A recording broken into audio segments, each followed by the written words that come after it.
지식 체험, 뉴스 체험, 오늘도 채워볼게요.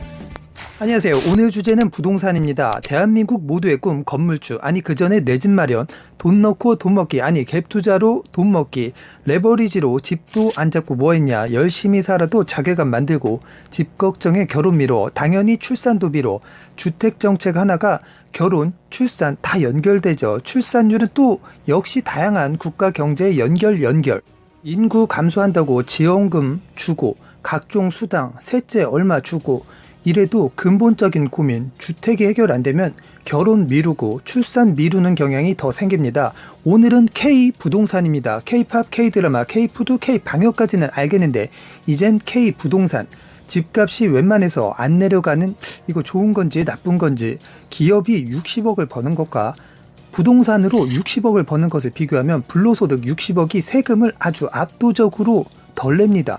생산성 있는 일보다 그냥 부동산 아파트나 잔뜩 사서 세금이고 뭐고 그 이상 올리면 된다는 식의 마인드가 퍼져서 안타깝습니다.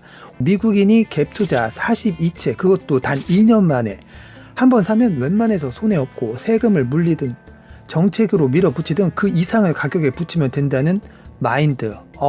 급기야 외신에서도 화제가 되고 해외 셀럽도 강남 아파트를 외칩니다. 중국 인터넷 방송 여성이 한국 아파트를 샀다는 얘기, 몽골 장관도 세 채 보유, 글로벌 안전자산 된 강남 아파트 얼마 전 언론사 신문 제목입니다. 한국 발령 해외 기업 임원도 무조건 아파트 사야 한다 소리가 나오고 있습니다. 통계 작성 이래 외국인 부동산 월별 거래는 최고치를 경신했고 저는 정부를 향해 쓴소리를 하려고 만드는 게 아닙니다. 잘하는 정책이 있는 반면 부족한 부분도 당연히 있을 수 있다고 봅니다. 그중 안타깝게도 부동산은 현재 많은 국민들이 구조적 문제점을 얘기합니다. 쓴소리 대신 다양한 국민의 목소리 중 하나의 의견을 내면 우리나라 국민소득이 3만 불 조금 넘는데 거의 2배 수준으로 잘 사는 싱가포르가 6만 불, 물가도 비싸고 국토도 작고 인구도 밀집되어 있는데 보통의 집값이 매우 낮아요. 싱가포르는 인구의 90%가 자가주택이 있습니다. 또 호화주택, 고가주택도 당연히 꽤 있습니다.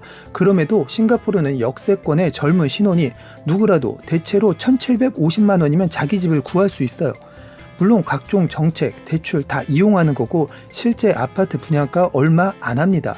1억 후반에 분양하기도 하고 2억대 분양을 합니다. 주택청이 있어서 매입을 해주고 시세 차익은 없어요. 이 주택을 기반으로 교통시설, 인프라 이런 것들이 계속 개발이 됩니다. 우리도 적용 가능합니다. 불과 몇 년 전 강남 아파트를 2억 2천에 분양했어요. 믿기십니까? 잠시 후 얘기하고 우리나라 아파트는 유통 구조마다 돈을 벌어요. 택지 조성해서 평당 200만 원이라고 예를 들면 800에 건설사 넘기고 최초 분양자에게 1200에 또 평당 건축비 500 얹어서 1700에 예를 들어 분양을 하면 최초 분양가 5, 6억이 또 떴다방이 붙고 프리미엄 자꾸 유통 구조가 올라가면 어떨까요? 당연히 가격에 시세가 붙겠죠. 계속해서 집값은 올라갑니다. 한평생 집 한 채 매달리거나 대출금 갚기에 빠듯하거나 이런 돈이 창의적, 생산적 투자 또 자신의 자아 실현에도 쓰이고 가족이 행복한 시간에도 쓰이고 취미, 창업, 생산적 투자에 건강하게 다양하게 쓰일 수 있거든요. 상황이 이렇다 보니 네티즌들이 다양한 의견을 쏟아내고 있습니다. 우선 싱가포르를 살펴보면 외국인 부동산 취득세 20에서 25%, 영주권자 수준을 8에서 9%, 시민권 3% 정도로 싱가포르는 차등을 두고 있다고 알고 있는데 현재 여러 국가에서 무분별한 외국인 부동산 매입을 막기 위해 제도를 변경하는 국가들이 늘고 있어요. 따라서 우리나라도 세율을 다양하게 차등을 두거나 실거주가 아닌 경우 취득을 어렵게 해야 된다는 의견들이 나오고 있습니다. 둘째, 수요 공급에서 주택 보급률은 100% 수준인데 다주택을 3주택부터는 아예 금지하거나 또는 법령을 고침없이 보유하는 게 무의미한 엄청난 세금으로 만들자는 의견도 나옵니다. 언론에서 말하는 세금 폭탄 이런 거 말고 실질적으로 엄청난 세율, 누진 중과세로 해서 버티면 버틸수록 더 세금이 늘어나는 것까지 의견을 내고 있습니다. 부동산 중개업을 꼭 해야 되는 경우 임대업을 허가 등록하면서 그 업체들은 마치 부동산 중개업도 수수료 제한을 규정하듯 임대료 및 시세 차익을 더 타이트하게 관리하면서 허가된 범위 내에서만 이익을 얻도록 하는 이런 얘기도 나오고 있어요. 또 셋째, 무주택자는 취득을 더 돕고 다주택자 또는 최근 10년 내에 분양 횟수가 많거나 시세 차익을 일정 규모 넘어서는 경우는 제한하는 구조적 장치를 얘기하는 사람들도 있고요. 이제 근본적으로 시세 차익을 보지 않는 구조를 많이 얘기합니다. 예를 들어 택지를 조성해서 건설사의 민간에 넘기면 그 자체로도 또 토지 이득을 엄청나게 높여놓거든요. 그런 방식들을 점차 없애서 건설사는 집만 짓도록, 예를 들어서 가격 상승을 너무 가파르지 않게끔 하는 제도를 만들자, 이런 주장도 있습니다. 첫 번째, 공공주택이 많이 필요하다는 의견은 나오는데 싱가포르뿐 아니라 유럽도 공공비율이 높거든요. 우리나라는 겨우 7% 뿐이죠. 그나마도 외딴 곳에 짓는 경우도 덜어 있습니다. 싱가포르는 공공아파트가 85%를 차지하고 공공단지를 중심으로 도시 인프라 등 같이 연결시킵니다. 자녀가 출가하면 방 4개, 5개를 쓰던 사람들이 자연스럽게 적은 평수나 은퇴자들이 병원, 노인케어가 잘 되어 있는 공공아파트로 이사를 한다거나 특화된 경우들이 꽤 있습니다. 싱가포르는 토지가 국가 소유라서 건물만 분양하니까 적게는 1억 후반, 2억, 많아야 3억, 4억이면 방 4개, 5개 아파트도 삽니다. 시세 차익은 안 보는 구조이고 주택청이 있어서 주택을 되사주거나 분양 횟수를 제한하거나 연금과 연계하거나 또는 은퇴자금과 연계하거나 정부 정책 지원 등 다양하게 잘 연결되어 있어요. 즉 20대 청년이 쉽게 사지 못합니다. 단 결혼을 하면 쉽게 살 수 있고 1인 가구도 30대 중반이 되면 분양을 받을 수 있다거나 집 자체가 스트레스도 아니고 시세 차익의 수단도 아니고 오래된 건물로만 남는 것도 아니고 도시계획이 잘 되어 있습니다.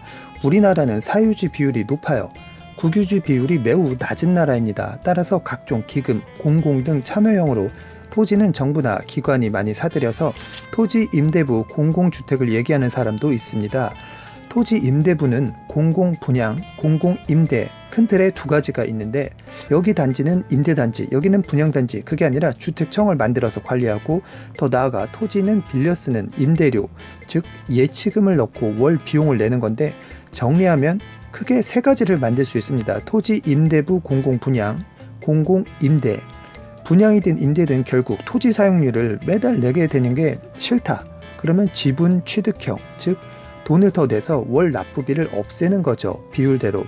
그런데 우리나라에서 보금자리, 즉 강남에서도 몇 년 전 토지 임대부 공공 분양을 했었습니다. 강남 아파트가 2억 2천부터 84제곱인데 이 가격 실화입니까?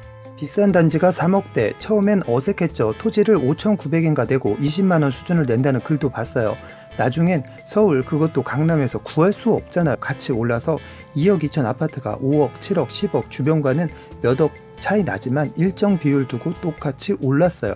그래서 시세 차익을 차단하는 프로그램이 필요하다, 이런 얘기들도 나옵니다. 오늘은 K부동산 나눠봤는데요. 외국인들에게 핫한 아이템, 절대 부동산으로 인기가 올라가는 것만이 꼭 좋은 건 아닌 것 같아요. 부동산이 구조적 갈등과 어려움이 많고 난개발도 많았는데 이제라도 단기, 장기 계획을 잘 세워서 정립해가면 좋겠습니다. 해외에서 한국의 치안, 대중교통, 의료보험 비롯해 부러워하는 게 많습니다. 우리나라가 어려움에 처한 것도 마음 먹으면 기가 막히게 바꿀 수 있다고 생각합니다. 땜질식 정책과 부동산 발표 매년 매 정권 반복하기보다 사는 곳으로 만들면 좋겠습니다. 오늘도 시청 감사드려요.